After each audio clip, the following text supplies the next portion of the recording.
எல்லாம் செயல்கூடும் என் ஆணையே அம்பலத்தே எல்லாம் வல்லான் தனையே ஏத்து. எல்லோரும் இன்புற்றிருக்க இறைவனை பிரார்த்தனை செய்கிறேன். நம்முடைய வழிபாட்டில் குலதெய்வ வழிபாடு, கிராம தேவதை வழிபாடு, இஷ்ட தெய்வ வழிபாடு என்ற வழிபாட்டு முறைகள் இருக்கின்றன. இவைகளை பற்றி தெளிவாக தெரிந்து கொள்வோம். குலதெய்வ வழிபாடு என்று சொன்னால் நம்முடைய தாய் தந்தையர்கள், நம்முடைய தாத்தா பாட்டி, நம்மளுடைய முன்னோர்கள் இவர்களெல்லாம் நமக்கு ஒரு தெய்வத்தை காட்டி இதுதான் நம்முடைய குலதெய்வம். நம்முடைய சந்ததி தொடங்கிய காலத்திலிருந்து இதைத்தான் நாம் குலதெய்வமாக சொல்லி வழிபாடு செய்து கொண்டிருக்கிறோம்.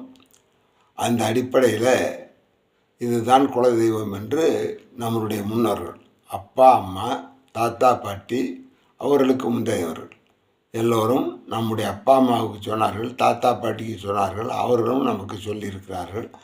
அதுதான் நம்முடைய குலதெய்வம். இந்த குலதெய்வ வழிபாடு என்பது தொன்று தொட்டு நம்முடைய அறிவு கெட்டாத காலத்திலிருந்து நம்மளுடைய முன்னோர்கள் எதை குலதெய்வமாக வழிபாடு செய்தார்களோ அதையே நம்முடைய சந்ததியினர், நம்முடைய அப்பா அம்மா, நம்முடைய முன்னோர்களெல்லாம் நமக்கு சொல்லியிருக்கிறார்கள். அந்த அடிப்படையில் நாமும் அந்த தெய்வத்தை குலதெய்வமாக வழிபாடு செய்கிறோம்.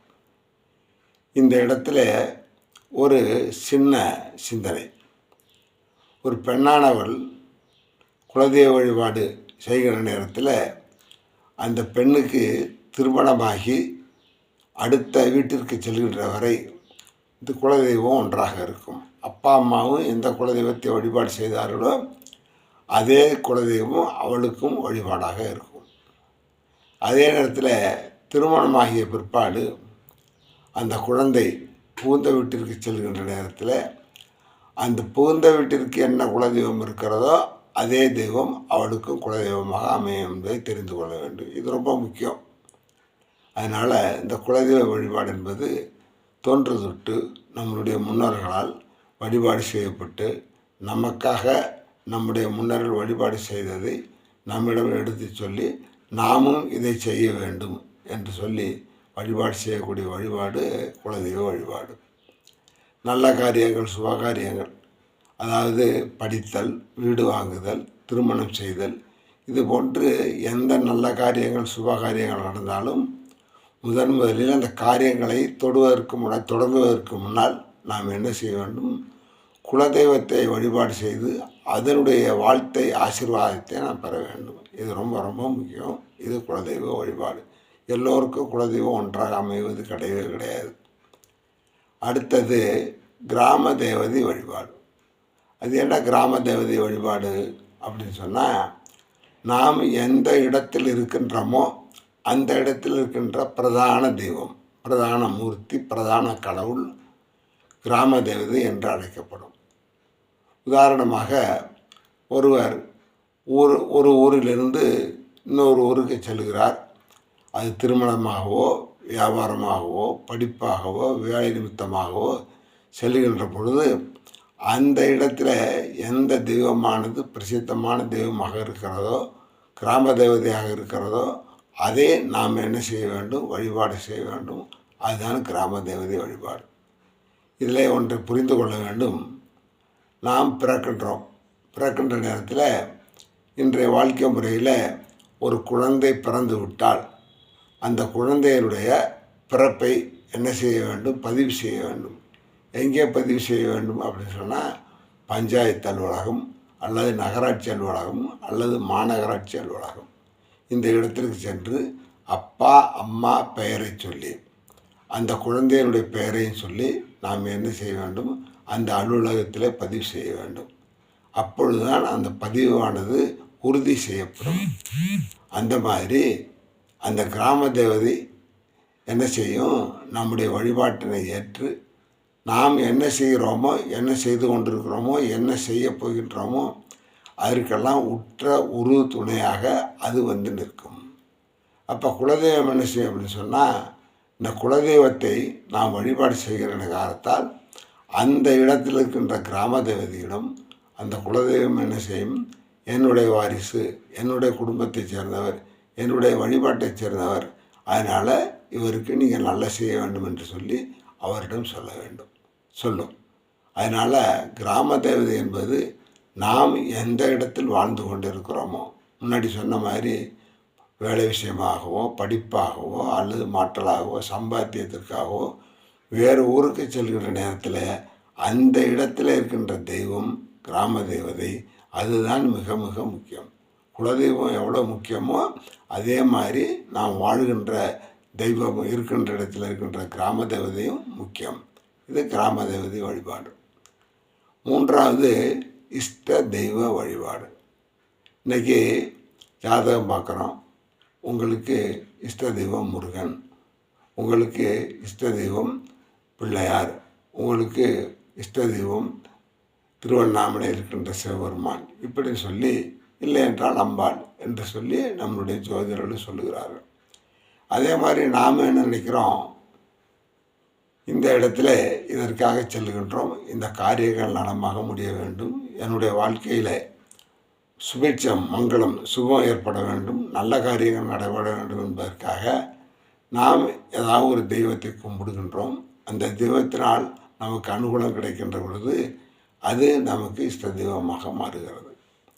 இன்றைக்கி மிகவும் பிரபலமான தெய்வங்கள் திருப்பதியில் இருக்கின்ற வெங்கடாஜலபதி, பழனியில் இருக்கின்ற முருகப்பெருமான், திருச்செந்தூர் முருகப்பெருமான், மேல்மருவத்தூர் ஆதிபராசக்தி, மேல்மலையனூர் அங்காள பரமேஸ்வரி, இப்படி மீனாட்சி, காமாட்சி, சிவகாமி என்று பல தெய்வங்கள் இருக்கின்றன. அந்த பல தெய்வங்களெல்லாம் நமக்கு இஷ்ட தெய்வமாக வந்து நமக்கு உதவி செய்கின்றன. அதனால் இஷ்ட தெய்வம் என்பது அதுதான். ஒருவருக்கு குலதெய்வம் என்பது எப்பொழுதுமே மாறாது, பெண்களை தவிர. அதுவும் திருமணமாகி புகுந்த வீட்டிற்கு செல்கின்ற வரை அந்த பெண்ணுக்கு தன்னுடைய தாய் தந்தையர் எதை சொல்லி கொடுத்தார்களோ குலதெய்வம் என்று, எதை வழிபாடு செய்தார்களோ அதுவும் அந்த பெண்ணுக்கு குலதெய்வமாக இருக்கும். அதற்கு பின்பாடு புகுந்த வீட்டிற்கு திருமணமாகி செல்கின்ற பொழுது அந்த வீட்டில் இருக்கின்ற தன்னுடைய கணவன் எந்த தெய்வத்தை குலதெய்வமாக கொண்டாடுகிறார்களோ வழிபாடு செய்கிறார்களோ அது குலதெய்வமாக இருக்கும். அதற்கடுத்து கிராம தேவதை. நாம் எந்த ஊருக்கு செல்லலாம், அந்த இடத்துல இருக்கின்ற தெய்வம், அந்த இடத்துல இருக்கின்ற தெய்வம் நமக்கு கிராம தேவதை. இப்போ எனக்கு உதாரணமாக ஒருத்தர் சென்னையில் இருக்கிறாரு, சென்னையிலிருந்து தஞ்சாவூருக்கு போகிறார். தஞ்சாவூருக்கு போகின்ற நேரத்தில் அங்கே இருக்கின்ற பிரதானமான தெய்வம், அந்த ஊரில் இருக்கின்ற முக்கியமான தெய்வம், வழிநடத்துகின்ற தெய்வம், ஆட்சி செய்கின்ற தெய்வம் எது என்று கேட்டால் அதுதான் அந்த ஊருக்கான கிராம தேவதை. தஞ்சாவூர்லேருந்து என்ன செய்கிறாரு, மதுரைக்கு போகிறாரு. மதுரைக்கு போகின்ற நேரத்தில் அந்த இடத்துல இருக்கின்ற தெய்வம் அந்த நாட்டுக்கு அந்த ஊருக்கு கிராம தேவதை. அங்கே மீனாட்சி அம்மனுடைய ஆட்சி. இது ரெண்டும் வருது. அதே மாதிரி இஷ்ட தெய்வங்கிறது நமக்கு பிடித்தமானது. எல்லாரும் எல்லா தெய்வங்களையும் வழிபாடு செய்யலாம். அது இஷ்ட தெய்வ வழிபாடு. நிறைய பேர் இப்போ இன்றைக்கி சபரிமலைக்கு போகிறோம். அதனால் 2 மாதம் மாலை அணிந்து விரதம் இருந்து மகிழ்ச்சியோடு பரிபூர்ணமாக இறைவனுடைய திருவருளை பெறுவதற்காக நாம் என்ன செய்கிறோம், அது நமக்கு இஷ்ட தெய்வம். அதே மாதிரி பழனி முருகன் கோயில் இருக்கிறது. அதே மாதிரி புரட்டாசி மாதம் வந்துருச்சுன்னா எல்லாருடைய வீடுகளிலும் எல்லாருடைய மனதிலும் நீக்கமற்ற நிறைந்திருக்கின்றவர் பெருமாள், திருப்பதி வெங்கடாஜலபதி. அப்படி இருக்கிற நேரத்தில் அந்த தெய்வத்தை வழிபாடு செய்கிறது என்பது இஷ்ட தெய்வ வழிபாடு. இது புரிந்து கொள்ள வேண்டும்.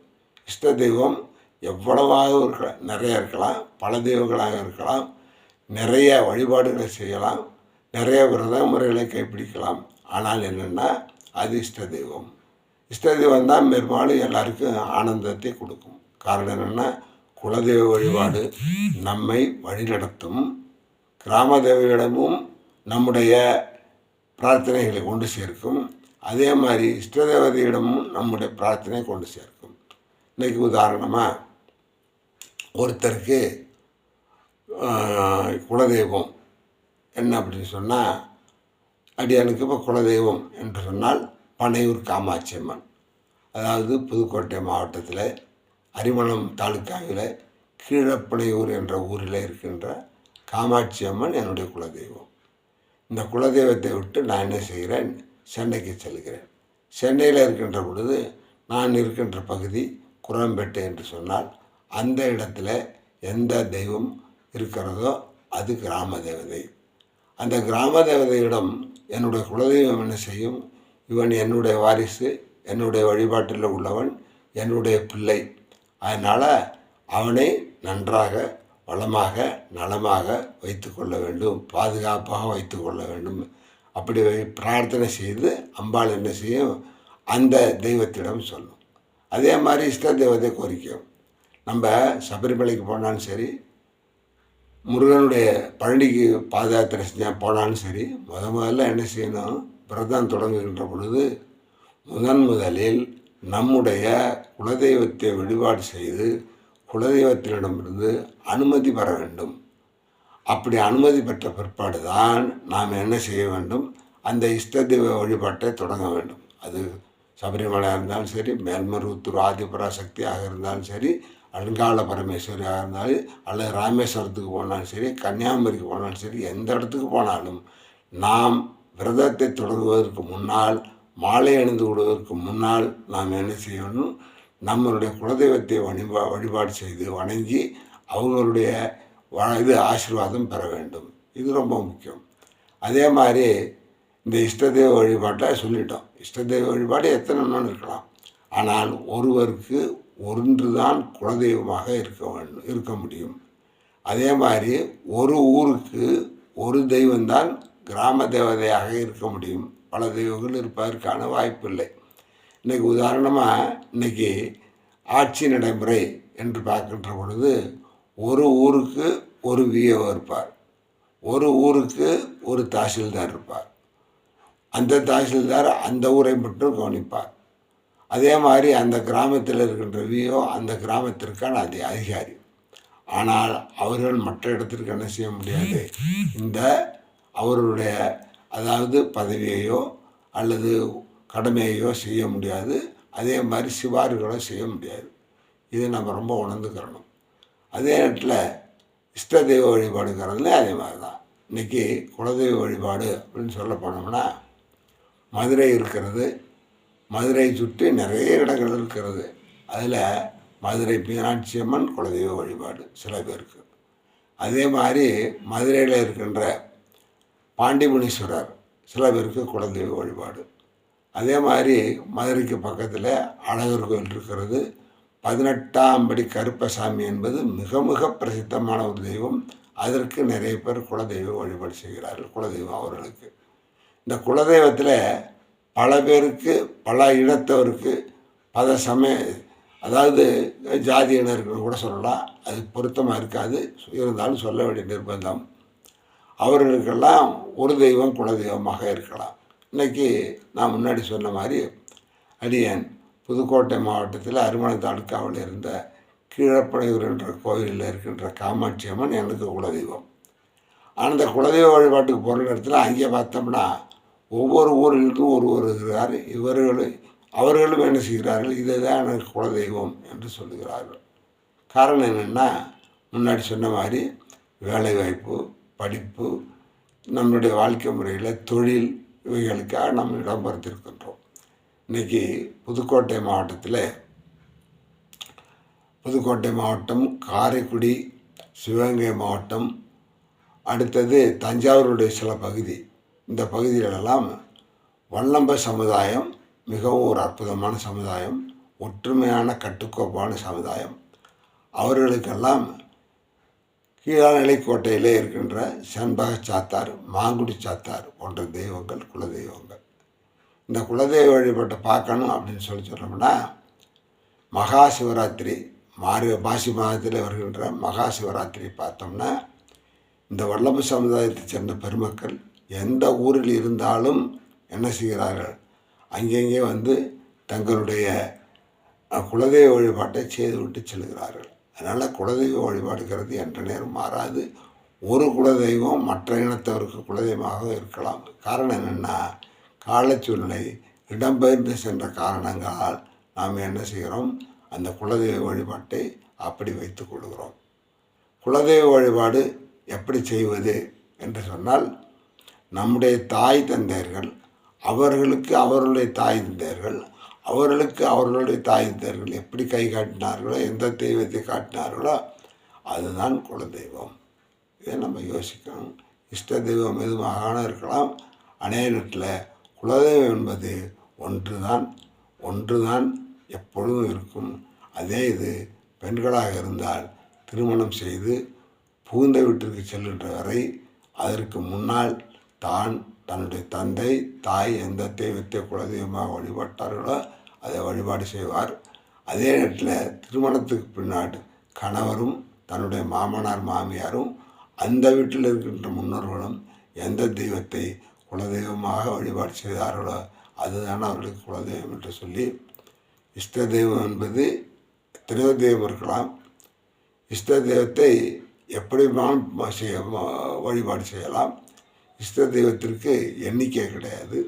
அதே நேரத்தில் கிராம தேவதை என்று சொன்னால் கிராமத்திற்கு ஒரு தேவதை தான். எப்படி ஒரு ஊருக்கு ஒரு தாசில்தார் விஓவாக இருக்கிறார்களோ அதே மாதிரி ஒரு தாசில்தார் ஒரு தெய்வம் தான் கிராமத்துக்கு தெய்வம். அடுத்தது குலதெய்வம் என்பது நம்மளுடைய முன்னோர்கள் நமக்காக வழிகாட்டி வழிபாடு செய்ய சொல்லி வழிபாடு செய்த தெய்வங்கள் குலதெய்வம் என்பதை தெரிந்து கொள்வோம். இன்னும் கூடுதலாக செய்தி தேவைப்பட்டால் குரு சோலையப்பன், அறந்தாங்கி 614 616 என்ற அஞ்சலில் நீங்கள் என்ன செய்யலாம், தொடர்பு கொள்ளலாம் என்று சொல்லி மீண்டும் எல்லோரும் இன்புற்றிருக்க இறைவனை பிரார்த்தனை செய்கின்றேன். எல்லோரும் வாழ்க, நலமோடு வாழ்க, வளமோடு வாழ்க. இறைவன் திருவிழால் பல்லாண்டு வாழ்க. குலதெய்வ வழிபாடும் கிராம தெய்வதை வழிபாடும் இஷ்ட தெய்வ வழிபாடும் நம்மை காக்கட்டும், வழிநடத்தட்டும்.